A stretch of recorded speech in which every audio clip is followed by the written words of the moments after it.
केम छो बाळको। धोरण 6 विषय गणित चेप्टर नंबर 8 टॉपिक नंबर 2 स्वापोथी पेज नंबर 77-78 આપણે 75 અને 76 વિશે જોઈ લીધું છે। હવે આપણે 77 માં જોઈએ। નીચેની સંખ્યાનું વાંચન કરો। હવે જ્યારે વાંચન કરીએ ત્યારે તમને એક વસ્તુ હું જણાવી દઉં છું કે આ જે પોઈન્ટ છે જેને આપણે પોઈન્ટ કહીએ છીએ એ ખરેખર દશાંશ ચિહ્ન છે। તો દશાંશ ચિહ્ન પછી એક જ અંક હોય તો એમાં દશાંશ બોલવું પડે, 2 અંક હોય તો એમાં શતાંશ બોલવું પડે, 3 અંક હોય તો એમાં સહસ્ત્રાંશ બોલવું પડે। આપણને 4 દાખલા આપેલા છે, એમાં બધામાં એના પછી એક એક અંક જ છે એટલે બધામાં દશાંશ આવશે। વાંચવાનો પ્રયત્ન કરીએ। પોઈન્ટ પછી છે આગળ 0 છે તો પૂર્ણાંકમાં કંઈ નહીં આવે। આગળ પોઈન્ટની આગળ હોય બધું પૂર્ણાંક હોય, જેમ કે આમાં 3 છે, આમાં 18 છે, આમાં 125 છે, તો એની આગળ પૂર્ણાંક લાગે અને પોઈન્ટ પછીના હોય એમાં દશાંશ લાગે। તો જોઈએ 0.5 બોલાય કેવી રીતે? 5 દશાંશ। 3.7 બોલાય કેવી રીતે? 3 પૂર્ણાંક 7 દશાંશ। 18.2 બોલાય કેવી રીતે? 18 પૂર્ણાંક 2 દશાંશ। 125.6 બોલાય કેવી રીતે? 125 પૂર્ણાંક 6 દશાંશ।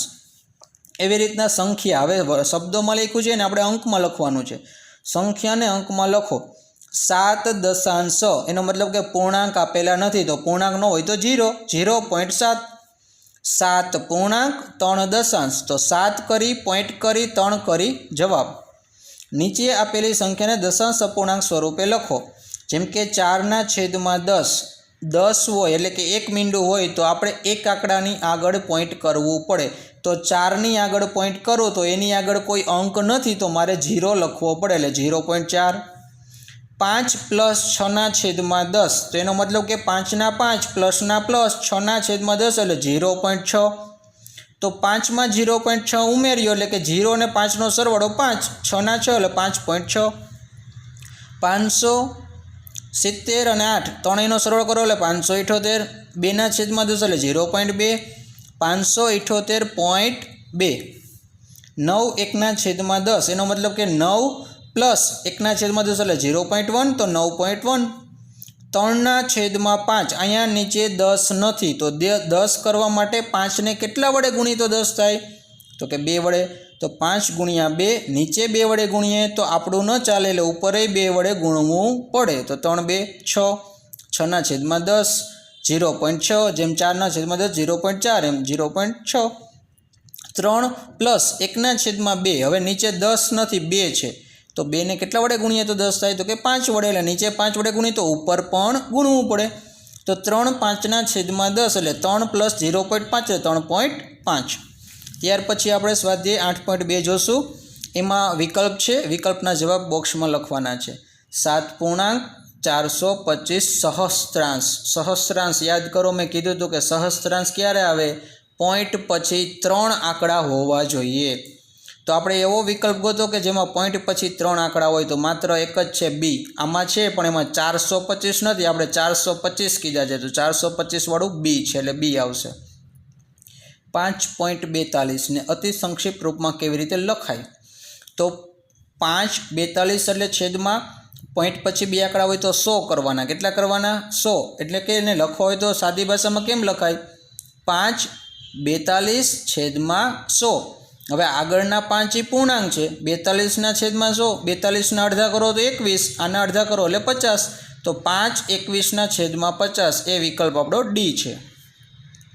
765 એટલે 765, 3/100, જેમ અહીંયા આપણે આ દાખલામાં જોયું કે 1/2 કે 1/10 હોય તો 0.1 થાય, એમ અહીંયા 100 હોય તો શું થાય?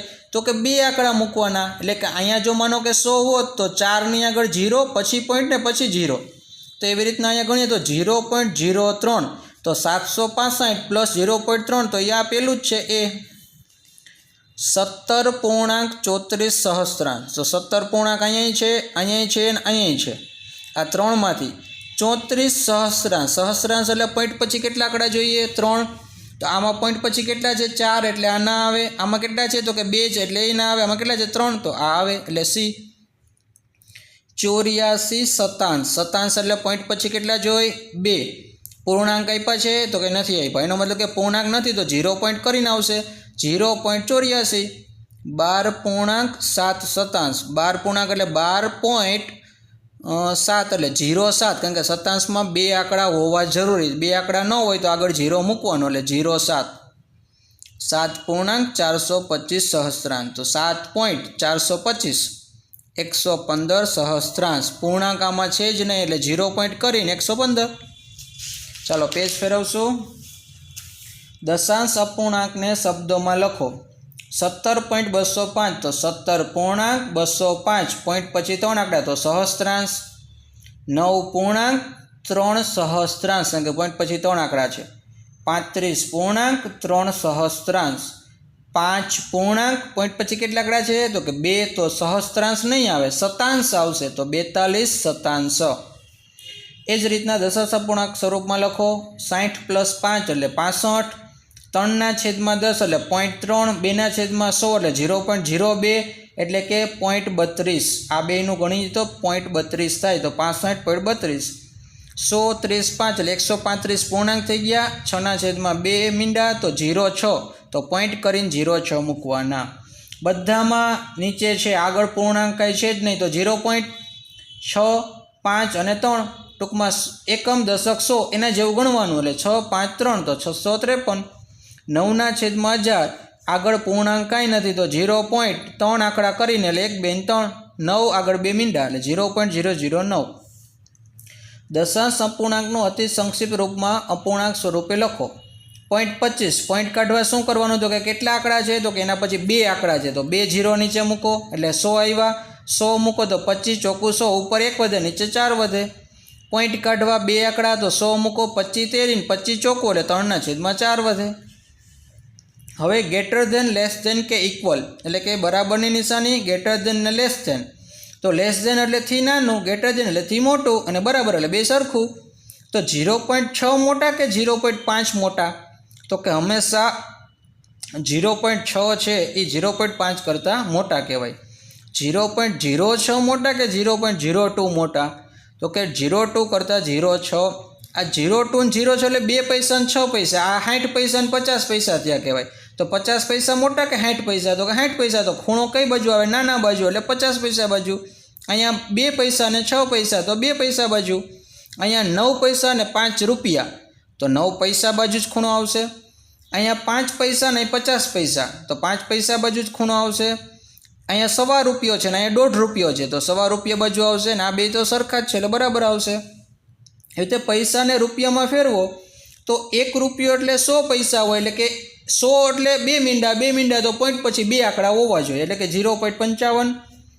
₹2 5 પૈસા તો 2 પોઈન્ટ 5 પૈસા એટલે 0.5 કરવા કારણ કે 2 આંકડા તો હોવા જ જોઈએ એટલે 0.5. 20 મીટર. હવે 1 મીટર સામે કિમીમાં ફેરવવું છે તો 1000 મીટર બરાબર 1 કિલોમીટર થાય તો 1000 એટલે 3 મીંડા તો પોઈન્ટ પછી 3 આંકડા હોવા જોઈએ એટલે 0.020. ગ્રામ અને કિગ્રા તો 1000 ગ્રામ એટલે 3 મીંડા ત્યારે 1 કિલોગ્રામ થાય તો પોઈન્ટ પછી 3 આંકડા હોવા જોઈએ. તો 3 આંકડા જે છે તો 0 પોઈન્ટ કરીને 3 આંકડા. એવી રીતના આમાં 3 આંકડા કરો તો 920 થાય તો એના પછી પોઈન્ટ આવે એટલે કે 3.920 એટલે 3 કિલોગ્રામ 920 ગ્રામ એવી રીતે બોલાય. 165 સેમી. હવે સેમી અને મીટર તો 100 સેમી 1 મીટર એટલે 100 એટલે 2 મીંડા, 2 મીંડા તો 2 આંકડા પછી પોઈન્ટ તો આમાં 65 પછી પોઈન્ટ કરી નાખો 1.65 મીટર.